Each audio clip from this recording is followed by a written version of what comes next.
नमस्कार, खबरें अभी तक देख रहे हैं आप और मैं हूं आपके साथ नासिर कुरैशी। देश में चुनाव का शोर है। 5 राज्यों में चुनाव के ऐलान के बाद 24 के चुनाव को लेकर और जोर शोर से बातें शुरू हो चुकी हैं और 24 को मद्देनजर रखते हुए, लोकसभा चुनाव, आम चुनाव को मद्देनजर रखते हुए देश की सियासत में इस वक्त बहुत कुछ सुना और कहा जा रहा है। 24 की खबर, 24 पर नजर और 5 राज्यों के विधानसभा चुनाव के लिए अलग अलग पार्टियों की प्रत्याशियों की लिस्ट भी लगातार सामने आ रही है। कांग्रेस की तरफ से अपनी पहली लिस्ट जारी कर दी गई है। 3 राज्यों में नवरात्रि के पहले दिन अपनी लिस्ट कांग्रेस ने उम्मीदवारों की जारी की है। प्रत्याशियों के नामों को लेकर दिल्ली में काफी मंथन हुआ। 144 छत्तीसगढ़ के लिए 30, 144 तो हुए हैं। तेलंगाना, छत्तीस प्रदेश, इसमें मध्य प्रदेश के लिए 144 और छत्तीसगढ़ के लिए 30 और तेलंगाना के लिए 25 सीटों के लिए उम्मीदवारों के नाम का ऐलान किया गया है। कांग्रेस की पहली लिस्ट में मध्य प्रदेश के पूर्व मुख्यमंत्री कमलनाथ के लिए छिंदवाड़ा से चुनाव लड़ने की बात सामने आई और छत्तीसगढ़ के मुख्यमंत्री भूपेश बघेल चुनाव लड़ेंगे पाटन से। इसके अलावा छत्तीसगढ़ के अलावा और मध्य प्रदेश में दिग्विजय सिंह जो पूर्व मुख्यमंत्री हैं, उनके बेटे जयवर्धन सिंह राघोगढ़ से चुनाव लड़ेंगे। वो पहले भी यहां से चुनाव लड़े हैं। कांग्रेस की तरफ से अर्जुन सिंह के बेटे अजय सिंह राहुल को भी टिकट मिला है। वहीं मध्य प्रदेश में कांग्रेस ने सभी उम्मीदवारों के जीतने के दावे के साथ ही यह भी कहा है कि अब हम सरकार बनाने जा रहे हैं मध्य प्रदेश में। और इस बार चुनाव में महिलाओं का मुद्दा अहम रहने वाला है। महिला आरक्षण के बाद अलग अलग तरह की बातें निकलकर सामने आ रही हैं। सभी पार्टी महिलाओं पर भी फोकस कर रही है। कांग्रेस ने भी अपनी इस लिस्ट में महिलाओं के उम्मीदवारी को लेकर नाम का ऐलान किया है। कांग्रेस पार्टी इस बार महिलाओं को लेकर भी काफी गंभीर दिखाई दे रही है। कमलनाथ का नाम भी पहली सूची में आ चुका है। इसके अलावा उन्होंने कहा कि हमारी पूरी तैयारी है और हमने जो लिस्ट जारी की है उसमें 65 उम्मीदवार ऐसे हैं जिनकी 50 साल से कम उम्र है। वहीं उन्होंने ये भी कहा कि कांग्रेस की लिस्ट में 19 महिलाएं, पहली लिस्ट में 19 महिलाएं और आगे भी महिलाओं प्रत्याशियों की तादाद बढ़ सकती है। जो लिस्ट हमने जारी करी है उसमें 65 ऐसे हमारे उम्मीदवार हैं जिनकी उम्र 50 से कम है। 19 महिलाएं हैं जो हमने कहा था, हमने किया है। लेकिन बीजेपी फिर अभी दावा कर रही है कि वो इस बार भी दोहराई। उन बेचारों के पास बचा क्या है?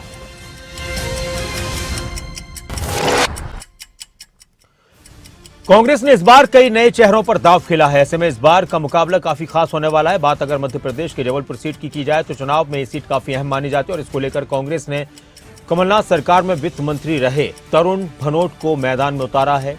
इसको लेकर अब तरुण भनोट का कहना है कि हम घर घर जाएंगे, लोगों का आशीर्वाद मांगेंगे। हम परीक्षाओं में बैठे उम्मीदवारों की तरह हैं, हम परीक्षाओं में बैठे लोगों की तरह हैं और जनता लोगों का काम देखकर, उम्मीदवारों का काम देखकर, नेताओं का काम देखकर फैसला करती है। 10 साल विधायक के रूप में, उसके पहले पार्षद के रूप में क्या काम किए, एक मंत्री रहने का मुझे मौका मिला जन आशीर्वाद से, 15 माह मैंने काम किए, ये सबके सामने। वो 20 साल सांसद रहे, उनका क्या विषय थे, उनकी क्या उपलब्धता थी, उनने क्या किया, ये भी जनता के सामने है। अब तो मौका ये आया है कि हम घर घर जाएं, सबका आशीर्वाद लें और निर्णय, हम तो परीक्षा में बैठे हैं परीक्षार्थी के रूप में, मूल्यांकन हमारे।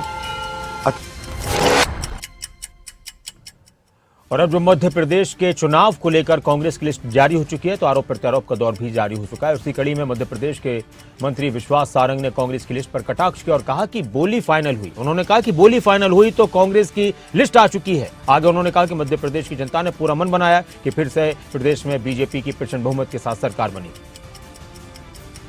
बोली फाइनल होगी जब तो कांग्रेस की लिस्ट आएगी। तो आज बोली फाइनल हुई तो कांग्रेस की लिस्ट आ गई। पर मध्य प्रदेश की जनता ने पूरा मन बनाया है कि मध्य प्रदेश में भारतीय जनता पार्टी की सरकार प्रचंड बहुमत से जीतेगी। ये लिस्ट पूरी तरह से डिफंक है। भारतीय जनता पार्टी प्रचंड बहुमत से मध्य प्रदेश में सरकार बनाने वाली है। युवाओं पर जा दिया गया, 50 साल से कम उम्र वाले जाते हैं, 19 महिलाओं को भी टिकट दी। देखिए, आप कांग्रेस की लिस्ट का केवल एक क्राइटेरिया है कि जिसने ज्यादा बोली लगाई उसको टिकट मिला है।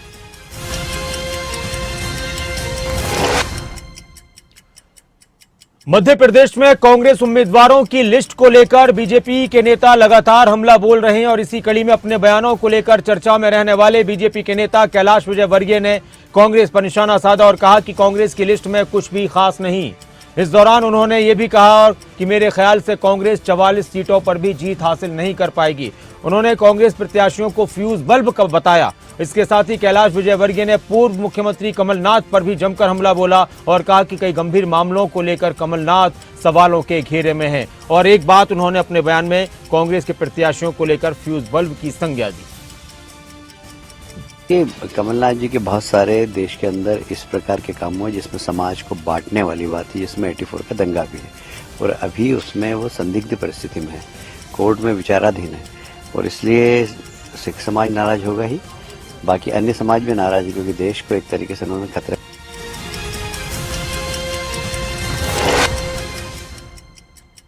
वहीं अगर राजस्थान की बात की जाए तो राजस्थान में चुनाव प्रचार का जोर शोर से शोर सुनाई दे रहा है और यहां भी कांग्रेस चुनाव को लेकर जीत का दावा कर रही है, तो वहीं दूसरी तरफ बीजेपी नेताओं की तरफ से भी इस बार प्रचंड जीत की बात कही जा रही है, पूर्ण बहुमत से अपनी सरकार बनने की बात कही जा रही है। कांग्रेस की राजस्थान की सूची जारी होने पर बीजेपी सांसद राज्यवर्धन राठौर ने कहा कि हम प्रतिद्वंदी मैदान में उतरते हैं तो वो कांग्रेस के नेता घबरा रहे हैं। बीजेपी सांसद राजस्थान में कांग्रेस की लिस्ट को लेकर लगातार कांग्रेस को घेर रहे थे, लेकिन अभी कांग्रेस की लिस्ट जारी नहीं हुई है और इसको लेकर भी सवाल उठा रहे हैं कि कांग्रेस डर रही है। मैदान में हम खड़े हैं, प्रतिद्वंदी मैदान में उतरने से घबरा रहा है। मैदान में हम खड़े हैं, प्रतिद्वंदी मैदान में उतरने से घबरा रहा है।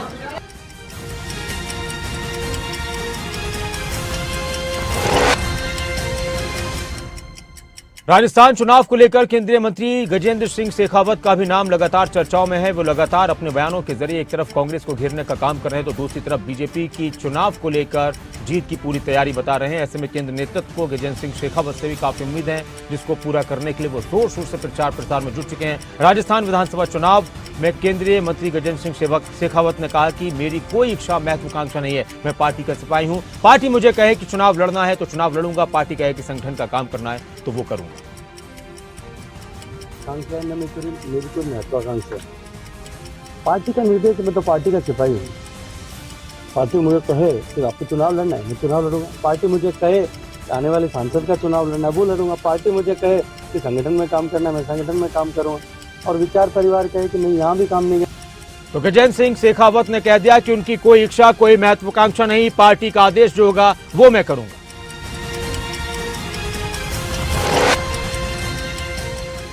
और छत्तीसगढ़ में भी कांग्रेस ने अपनी पहली लिस्ट जारी कर दी है। इसको लेकर छत्तीसगढ़ के उप मुख्यमंत्री टीएस सिंहदेव ने कहा कि वो कांग्रेस हाईकमान का बेहद आभारी हैं। हमने 5 साल पहले जो काम शुरू किया था उसको आगे जारी रखने की कोशिश होगी। और मैं अत्यंत आभारी हूं कांग्रेस पार्टी का, हाईकमान का, आदरणीय मल्लिकार्जुन खड़गे जी का, श्रीमती सोनिया जी का, आदरणीय राहुल जी का, सभी वरिष्ठ जनों का, शैलजा जी हैं, माकन जी हैं, भूपेश भाई हैं, दीपक भाई हैं, जिन्होंने सर्वे के बाद अगर ये पाया कि वहां के साथी, वहां के कार्यकर्ता एक बार फिर मौका देना चाह रहे हैं तो उनका सम्मान उन्होंने रखा। तो मैं अत्यंत आभारी हूं। जी, नए पुराने हैं और ऐसे ही हैं, ऐसे ही चलता है, मिश्रित टीम है। और हरियाणा के मुख्यमंत्री मनोहर लाल ने अंबाला को एक बड़ी सौगात दी। प्रदेश सरकार ने अंबाला में एयरपोर्ट बनाने का ऐलान किया है और उसके लिए भूमि पूजन और शिलान्यास किया है। अंबाला का एयरफोर्स का स्टेशन, ये सिविल एयरपोर्ट अभी तक नहीं था, लेकिन जब ये विचार चला कि यहां हमारा ये जो सिविल एयरपोर्ट बनेगा, इसका लाभ शायद बाकी जितने हवाई अड्डे, जो छोटे वाले हवाई अड्डे हैं, उनसे ज्यादा, सबसे ज्यादा हो पाएगा। उसी में से जब विचार चला, श्री अनिल विज जी ने जब विषय निकाला, तब ये ध्यान में आता है कि आखिर हमारी उड़ान स्कीम, ये उड़ान स्कीम कुछ वर्ष पहले शुरू हुई थी, जो सस्ती हवाई यात्रा, जिसको ठीक संज्ञा दी गई है कि हवाई चप्पल पहनने वाला व्यक्ति भी हवाई जहाज की यात्रा कर सके, ऐसी देश के अंदर प्रधानमंत्री जी ने स्कीम चलाई है। इसका पूरा अंबाला में एयरपोर्ट को लेकर हरियाणा के डिप्टी सीएम दुष्यंत चौटाला ने अंबाला वासियों को बधाई दी और कहा कि सरकार लगातार विकास के काम कर रही है। अंबाला के लोगों को भी ये सौगात मिलेगी। पिछले 4 साल में एयर कनेक्टिविटी बेहतर हुई है और हिसार एयरपोर्ट भी जल्द बनकर तैयार होगा। लगातार चुनाव की भी खबरें आती हैं निकलकर और साथ में विकास की भी खबरें निकलकर आती हैं। अंबाला को बधाई दूंगा, शुभकामनाएं दूंगा कि एक ऐतिहासिक कदम अंबाला के विकास को और आगे ले जाने के लिए आज का दिन साबित होगा। इस नवरात्रे के पावन अवसर पर जो तोहफा आपको मिला है, मैं माननीय मुख्यमंत्री का और विद साहब को दोनों को धन्यवाद करूंगा कि इनने साथ लगकर पीछे पड़कर टाइमली आज इस ऐतिहासिक एयरपोर्ट के डोमेस्टिक टर्मिनल की नींव रखने का जो कदम उठाया है, ये अंबाला के विकास के अंदर 4 चांद लगाने का काम करेगा।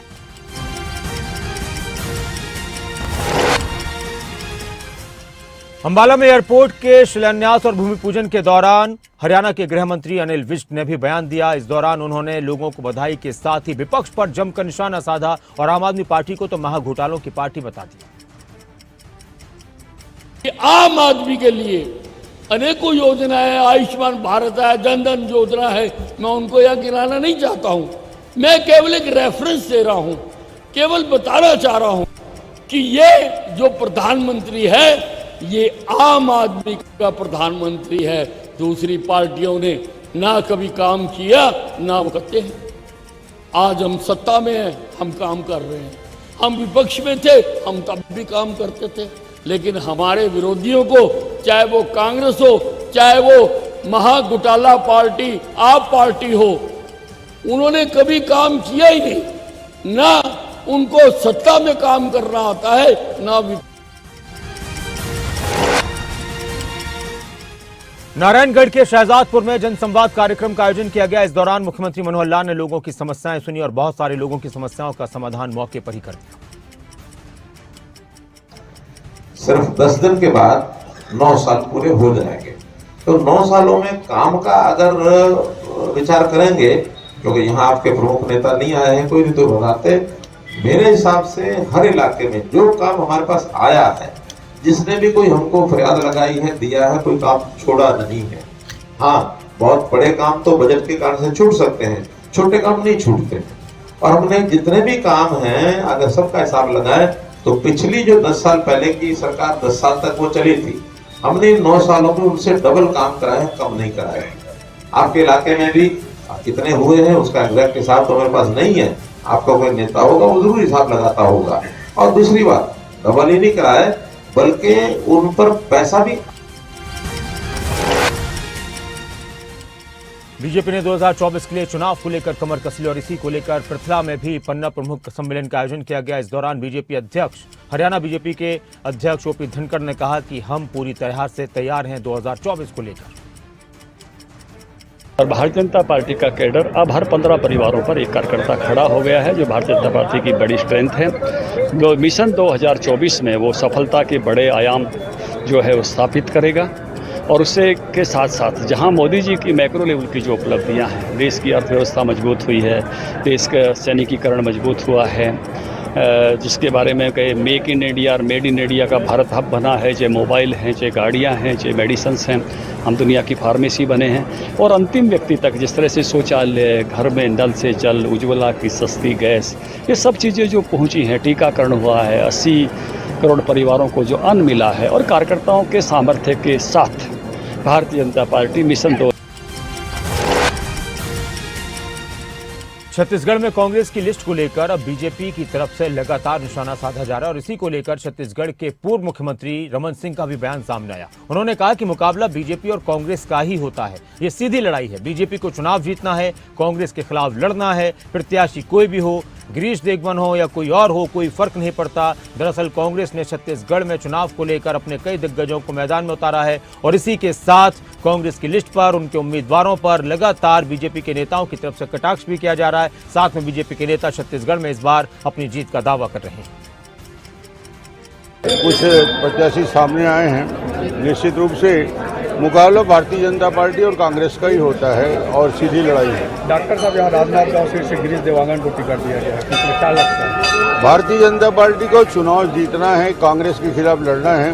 प्रत्याशी कोई हो, गिरीश देवांगन आए और कोई भी आए, कोई फर्क नहीं पड़ता।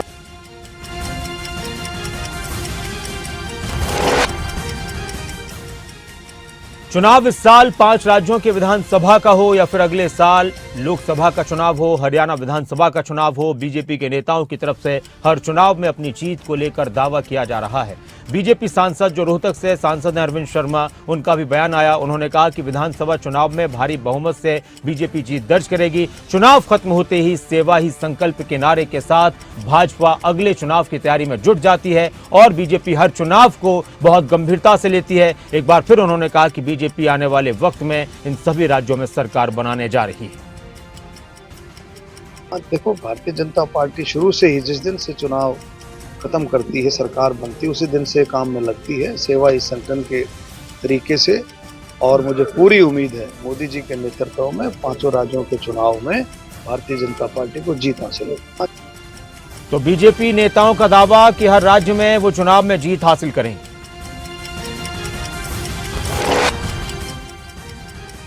राजस्थान के चुनाव को लेकर बीजेपी सांसद सुनीता दुग्गल ने भी दावा किया है। इस बार चुनाव के परिणाम बीजेपी के हक में होंगे। सुनीता दुग्गल ने कहा कि इस बार राजस्थान की जनता बदलाव चाहती है। सुनीता दुग्गल ने कहा कि 5 राज्यों में होने वाले चुनाव में सभी जगहों पर बीजेपी की ही जीत होगी। सुनीता दुग्गल जो बीजेपी से सांसद हैं, सिरसा से सांसद हैं, उनको भी राजस्थान चुनाव में ड्यूटी पर लगाया गया है और वो लगातार अपनी पार्टी को जिताने के लिए मेहनत कर रही हैं। देखिए, बहुत अच्छे नतीजे रहने वाले हैं क्योंकि मेरी खुद की ड्यूटी जो है वो राजस्थान में अलवर जिले में लगी है। अलवर उत्तर जो जिला है उसकी 5 विधानसभाओं का प्रभारी मुझे नियुक्त किया गया है हमारे माननीय राष्ट्रीय अध्यक्ष जी की तरफ से, हमारे संगठन की तरफ से। और मैंने जाकर देखा वहाँ पर बहुत जबरदस्त रुझान जो है लोगों के अंदर है।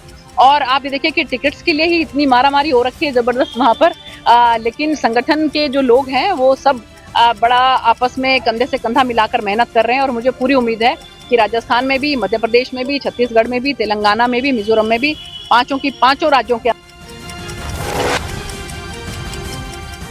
2024 को लेकर आम आदमी पार्टी भी पूरी तरह से तैयार है और आम आदमी पार्टी इन विधानसभा चुनाव में भी अपनी तरफ से जीत का दावा कर रही है। आम आदमी पार्टी की तरफ से परिवार जोड़ो अभियान शुरू किया गया हरियाणा के लिए और इसको लेकर राज्यसभा सांसद हरियाणा आम आदमी पार्टी के अध्यक्ष सुशील गुप्ता ने जानकारी दी और कहा कि पार्टी के कार्यकर्ता लोगों के बीच में जाएंगे और आम आदमी पार्टी के कामों की जानकारी लोगों को देंगे।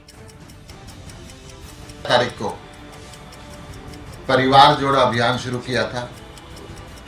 उस अभियान के तहत हरियाणा के अंदर गांव और शहर के वार्डों को मिला के 7,959 कुल यूनिट बनी है। 3 दिन के हरियाणा के प्रवास पे अलग अलग लोकसभाओं की मीटिंग लेने के लिए जा रहे हैं। सबसे पहले 16 तारीख को सुबह 11 बजे करनाल के अंदर करनाल और सोनीपत लोकसभा के सभी साथियों की मीटिंग लेंगे। हरियाणा में 2024 के चुनाव में, विधानसभा के चुनाव में एसवाईएल का मुद्दा भी अहम रहने वाला है और इसको लेकर लगातार आप देख रहे हैं कि किस तरह की सियासत और सियासी घमासान हरियाणा और पंजाब में देखने को मिल रहा है। हरियाणा के नेता लगातार ये कह रहे हैं कि एसवाईएल पर उनका हक है और उस हक को वो लेकर रहेंगे और अब तो सुप्रीम कोर्ट के आदेशों के बाद लगातार हरियाणा नेताओं की आवाज बुलंद हो रही है। हम वो पानी मांग रहे हैं जो पाकिस्तान जा रहा है और मुझे बड़ा अचंभा होता है। सरदार भगवत सिंह मान कहते हैं साडे कोल पानी नहीं है।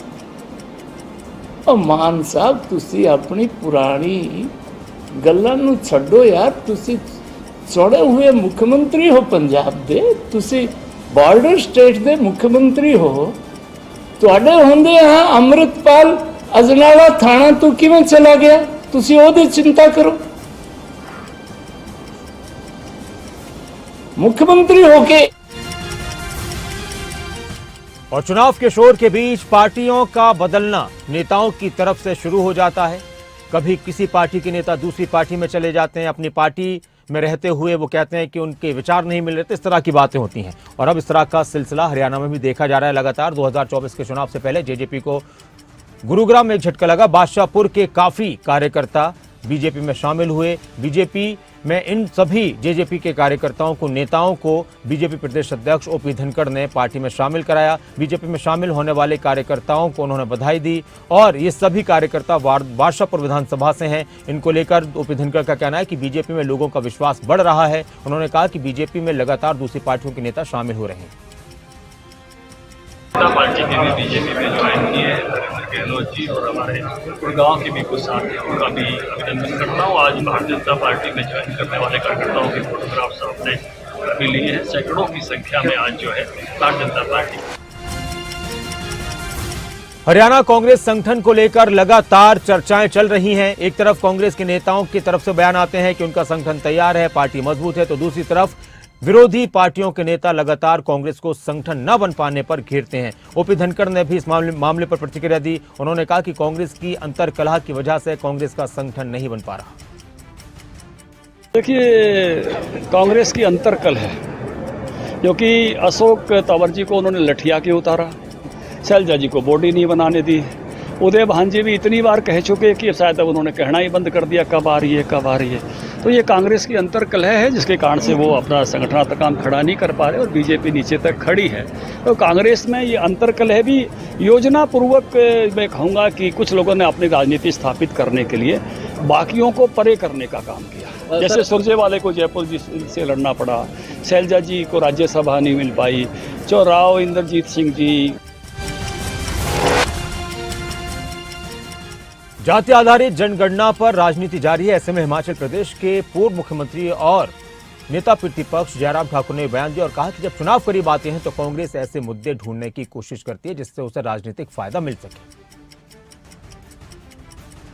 देखिए, मेरा तो ये मानना है कि जब चुनाव आता है तो कांग्रेस पार्टी ऐसे मुद्दों की तलाश करती है जिससे उनको राजनीतिक लाभ हो सके, और ये उसी तरह से एक इनका एजेंडा है, इसके सिवाय और कुछ नहीं है।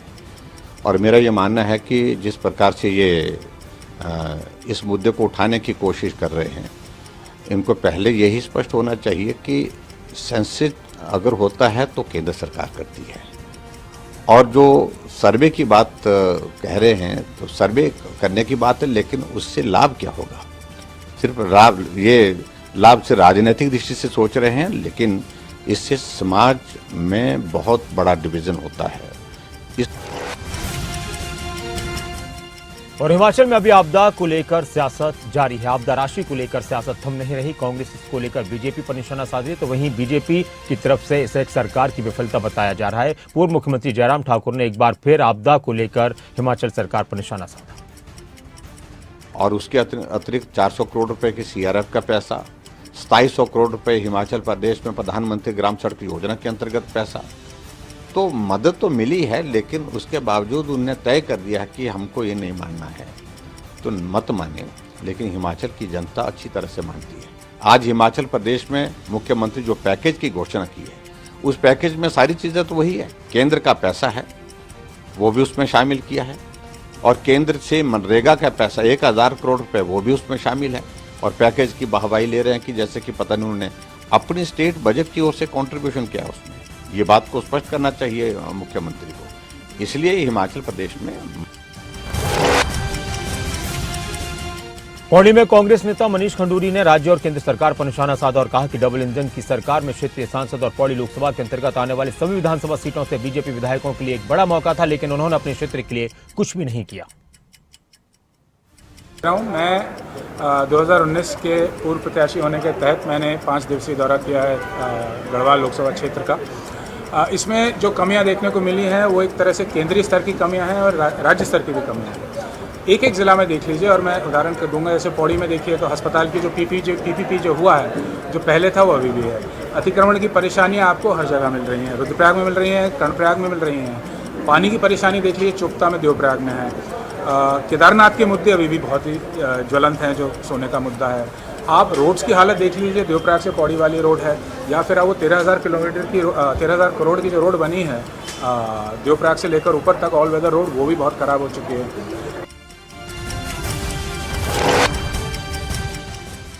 प्रधानमंत्री नरेंद्र मोदी के कुमाऊं दौरे को लेकर बेशक कांग्रेस के बड़े नेता उस दौरे को असफल करार दे रहे हैं, लेकिन वहीं पार्टी के कुछ नेता पीएम मोदी और सीएम धामी का आभार भी जता रहे हैं। कांग्रेस विधायक हरीश धामी की तरफ से एक वीडियो जारी किया गया और उन्होंने कहा कि पीएम मोदी के सीमांत इलाके में आने से धार चूला ही नहीं बल्कि पूरे उत्तराखंड के पर्यटन को गति मिलेगी।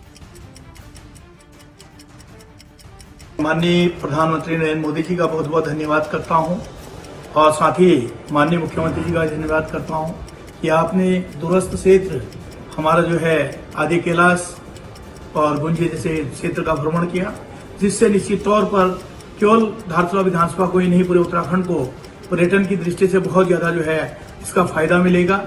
और जो वहाँ पर विकास कार्य रुके हैं वो विकास कार्य भी तत्काल प्रभाव से शुरू होंगे। उसके लिए मैं माननीय प्रधानमंत्री जी का बहुत बहुत आभार व्यक्त करता हूँ और उनका बहुत बहुत